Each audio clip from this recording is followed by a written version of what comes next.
John F Kennedy, एक आदमी जिसने दुनिया को परमाणु युद्ध से बचाया और उसी दुनिया से कहा चलो चांद पर चलते हैं। यह कहानी है जॉन एफ कैनेडी की, उस इंसान की जिसने इतिहास को 2 बार नई दिशा देने की कोशिश की।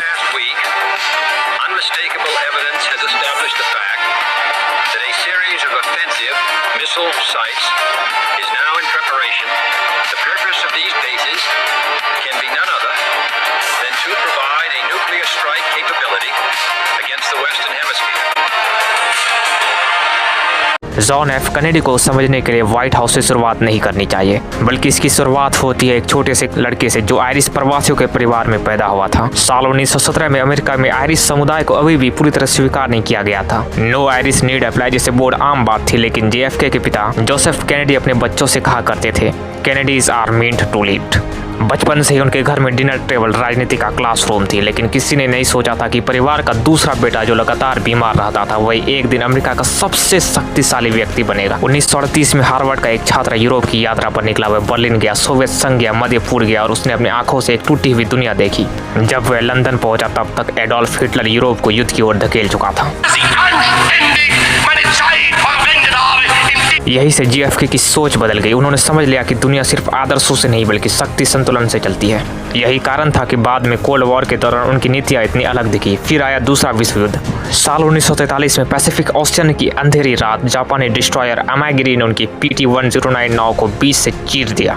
2 सैनिक मारे गए, बाकी समुद्र में फंस गए। JFK खुद गंभीर रूप से घायल थे, लेकिन उन्होंने हार नहीं मानी। उन्होंने एक घायल सैनिक को अपने दांतों से पकड़ी हुई लाइफ जैकेट के सहारे कई किलोमीटर तक तैराकर सुरक्षित पहुंचाया। 7 दिन बाद पूरी टीम बचा ली गई। यह सिर्फ वीरता नहीं थी, यही पहली बार जॉन एफ कैनेडी ने संकट में नेतृत्व करना सीखा और इतिहास गवाह है कि आगे चलकर पूरी दुनिया उसी गुण पर निर्भर होने वाली थी।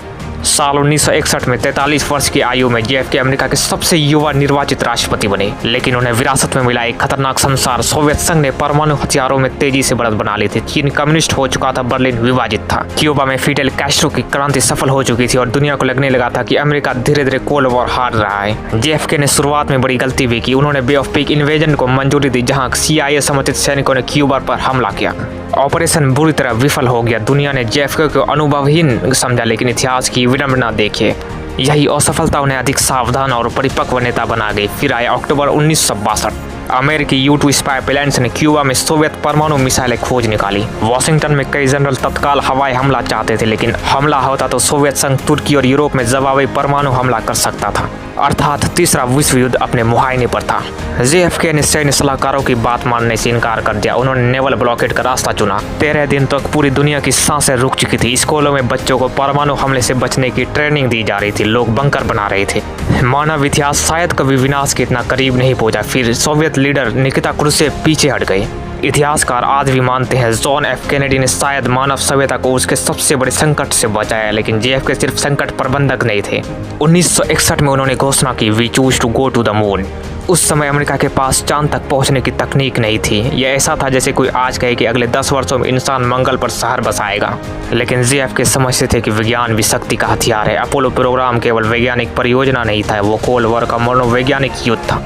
उन्होंने पीस कॉर्प्स बनाया, न्यूक्लियर टेस्ट बैन ट्रीटी पर हस्ताक्षर किया और सिविल राइट्स मूवमेंट का समर्थन किया। उनका सपना था एक ऐसा अमेरिका जो केवल सैन्य शक्ति से नहीं बल्कि विचारों, विज्ञान और नैतिक नेतृत्व से दुनिया का नेतृत्व करे। लेकिन 22 नवंबर 1963 डैलस टेक्सास कुछ सेकंड 3 गोली और 20वीं सदी के सबसे करिश्माई नेताओं में से एक हमेशा के लिए खामोश हो गया। उनकी मृत्यु के बाद सिविल राइट्स एक्ट पारित हुआ। अपोलो प्रोग्राम जारी रहा और 6 साल बाद साल 1969 में नील आर्मस्ट्रांग ने चांद पर कदम रखा। विडंबना देखिए, जिस व्यक्ति ने चांद पर जाने का सपना देखा वह उसे पूरा होते नहीं देख सका। आज भी लोग उनकी हत्या की साजिश पर बहस करते हैं, लेकिन इतिहासकारों के लिए जॉन एफ कैनेडी की सबसे बड़ी विरासत कोई रहस्य नहीं है। उनकी विरासत है एक ऐसी दुनिया जो 1962 में परमाणु राख बन सकती थी लेकिन नहीं बनी, और एक ऐसा सपना जिसने इंसान को पृथ्वी से बाहर देखने की हिम्मत दी। इसलिए JFK केवल अमेरिका के 35वें राष्ट्रपति नहीं थे, वो उस पीढ़ी का चेहरा थे जिसने मानव इतिहास को विनाश से भी बचाया और सितारों की ओर भी धकेला। कैसी लगी आपको ये जॉन एफ कैनेडी की exclusive documentary? Thank you so much watching, bye.